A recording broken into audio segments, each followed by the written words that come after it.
Hey, it's Darius. Scores are out, and congratulations to those who passed the CPA exam.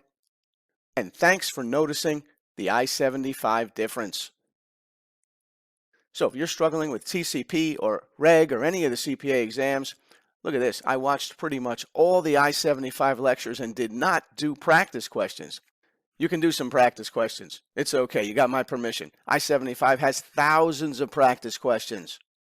So if you didn't pass, don't get mad. Get yourself on I-75 with me, Darius Clark, because the right teacher makes all the difference. In this video, we're going to look at portfolio income and in particular dividends. In the previous video, we said there's three major types of income, including earned income, portfolio income, and passive income. So you'll need to know that interest and dividend income are both considered portfolio income for tax purposes. Earned income is from wages and self-employment. That's not portfolio income. Both interest income and dividend income are reported on the same schedule, Schedule B of 1040. Let's take a look at Schedule B of 1040. For the Stricklands, you can see how Part 1 is interest income, and we have Bank of America and PNC Bank both paid interest to the Stricklands in this tax year. And then Part 2 of Schedule B, ordinary dividends, you can see how the Stricklands receive cash dividends from Microsoft and Verizon. So remember that B for both interest and dividends are reported on Schedule B of 1040. Even though interest income is subject to normal tax rules, which means taxed at your normal rate, but dividends are often taxed at a lower rate, the capital gains rate. Both are portfolio income. Both are reported on Schedule B of 1040. And you might be wondering, what's up with that? Why is dividend income taxed at a lower rate compared to interest income? And the answer is the U.S. government encourages people to invest in the stock market. And as a result, most dividends, known as qualified dividends, are taxed at the lower rate, the capital gains rate, which for most people is 15%. Some people as high as 20%, and others as low as 0%. All right, what types of income must be reported on Schedule B of 1040? A says interest and dividend income. Yes. B, interest income, dividend income, and capital gains. No. C, interest income, dividend income, and employee wages. No. D, interest income, dividend income, capital gains, and employee wages. No.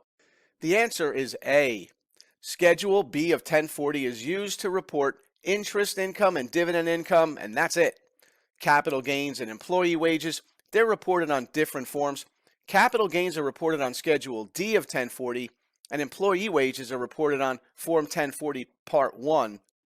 So interest and dividend income are reportable on Schedule B. Note that while dividends, we said, are given a preferential tax treatment, they're taxed at the lower rate, the capital gain rate. Capital gains themselves, like what you would have from the sales of stock, are not reported on Schedule B.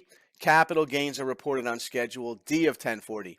This question asked, what types of income must be reported on Schedule B of 1040? And the answer is A, interest and dividend income. So cash dividends are usually taxable, but at the lower capital gains rate. Dividends are taxable except for the following. Dividends on a life insurance policy, that's different. That's not a dividend from a stock investment. So dividends on a life insurance policy, that's usually not taxable. And then we have stock dividends, which is not the same as cash dividends. If you have a stock dividend, then your dividend is payable in shares of stock where you have no opportunity to take cash, then it's not taxable. So if you see a stock dividend or a stock split, which is a jumbo stock dividend, it's not taxable. Now, here's an exam trick. Look out for cash dividends received, but they're being reinvested into additional shares instead of the stockholder taking the cash and bringing it home. The stockholder says, just reinvest my dividend into additional shares. That's still taxable as a dividend. Reinvesting into additional shares does not forgive the tax. It's not the same as a stock dividend where you get your dividend in shares with no opportunity to take cash. Let's look at a stock dividend now and see how it's different than a cash dividend. So if there's an original investment of $1,000 for 100 shares of stock, your original cost basis per share would be $10. Watch what happens when there's a stock dividend instead of a cash dividend. Assume a stock dividend pays the investor 5 additional shares. Nothing about that is taxable because there was no opportunity to take cash. But what's the new cost basis per share? Well, the $1,000 original investment would now be divided over 105 shares, the original 100 plus the 5 new shares. So now the cost basis per share is down to $9.52 instead of $10. And this will come up later when the investor goes to sell the stock. They'll have a lower basis. Lower basis means greater gain at the time of sale. But for now, receiving those 5 shares in the form of a stock dividend does not result in any income, no tax. Let's try this. Jay and Joan Larson received dividends of $110 and $30, respectively, from taxable domestic corporations. Now, if they reinvested 100 of the total dividends into additional shares, what amount of these dividends would be included in their taxable income on their joint tax return? And the answer is D, $140, because reinvesting dividends into additional shares, we said, does not forgive the tax. All 140 is included in income as a cash dividend. So it doesn't matter whether they reinvested $100 or $0 or $140, all $140 cash dividend here is taxable, whether they reinvested it or not. The question asked what amount of these dividends would be included in their taxable income on their joint return, and it would be all the dividends received, the cash dividends received from taxable domestic corporations, 110 plus 30, total of 140. The whole bit about reinvesting here, irrelevant. All right, we got Brian had the following cash receipts for this year. Dividend from a mutual insurance company on a life insurance policy. That's not a stock that he invests in. That's a life insurance policy that it protects his family in case he dies. Dividends from a life insurance policy, not usually taxable. But then there's dividends on a listed stock, $875. That's going to be taxable. It says, how much should he report for dividend income this year? And the answer is what? Letter B, $875. The dividend on the listed stock, that's taxable in full and must be reported as dividend income on Schedule B. The $500 dividend from a mutual insurance company on a life insurance policy, that's generally considered a return of premium and is not taxable unless it exceeds the premiums paid, the exam would have to say. But likely if you see it on the exam, you tell them that the dividend on a life insurance policy is not taxable. And this question asked how much should he report for dividend income this year, and the answer is $875 from the listed stock, letter B. All right, Alice and Jeff received the following dividends for this year. From qualified domestic corporations, $450. Is that taxable?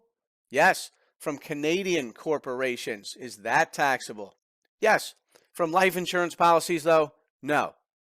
So how much is taxable for this year? $750. The $450 from the qualified domestic corporations and the $300 dividend from a Canadian corporation. Dividends from foreign corporations are just as taxable as domestic corporations. But life insurance policies, those dividends are exempt.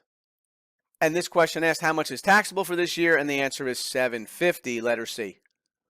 All right, Jackie received $1,000 in cash dividends from a qualified domestic corporation and 10 shares of stock from a stock dividend worth $500. If all $1,000 of the cash dividend was reinvested into additional shares, how much of this is subject to tax? So we know that reinvesting does not forgive the tax, so all $1,000 of the cash dividend would be taxable. What about the $500 worth of stock received from the 10 shares as a stock dividend? Stock dividends aren't taxable. So $1,000 is taxable, but not the $500 received, the value of the stock dividend. The answer is A.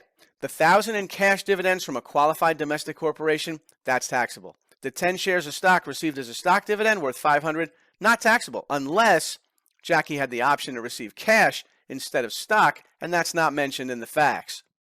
What will happen with that $500? That will reduce the basis in the investment. So whatever her basis was in that investment before the stock dividend, it's going to go down by $500. And then as for the cash dividend, the $1,000, reinvesting that $1,000 into additional shares, we know does not forgive the tax. And the question asked how much of this is subject to tax, and the answer is the cash dividend of $1,000, whether or not it's reinvested. All right, if stock dividends are received but no opportunity for cash is provided, how is this reported on a tax return? A, it's reported as dividend income. No. B, is excluded from gross income. Yes. C, taxed as capital gains. No. B is correct. Stock dividends are generally not taxable at the time they are received and are excluded from gross income. However, stock dividends reduce the basis of the shareholder's stock, and that'll be relevant when the stock is eventually sold. A is wrong. Stock dividends are not like cash dividends. They're generally not reported as dividend income at the time they are received. Instead, stock dividends are excluded from gross income. Stock dividends do not result in immediate taxable income, but may adjust the basis of the stock for future capital gain calculation. C is wrong. Stock dividends are not taxed as capital gains when received. Stock dividends are generally not taxable at the time they're distributed. The tax on stock dividends occurs when the stock is eventually sold, and the basis is used to determine capital gain or loss. So this question asked if stock dividends are received but no opportunity for cash is provided, how is this reported on a tax return? And the answer is B, excluded from gross income. All right, receipt of which of the following types of dividends will result in a reduction of shareholder basis? A, stock dividends, B, cash dividends, C, both, or D, neither. And if you think you know, leave me the answer in the comments section. And remember to like and subscribe so you'll always be notified when the next I-75 CPA review video drops. And if you need more help with gross income or any part of the CPA REG exam, go to I-75CPAReview.com. Get yourself on I-75 with me, Darius Clark, because the right teacher makes all the difference. Hey, it's Darius. And once you start using I-75 CPA Review, you're going to be looking forward to score release day as much as I do. So congratulations to all those I-75ers who recently passed the CPA exam. If you didn't pass, don't get mad, because the right teacher makes all the difference.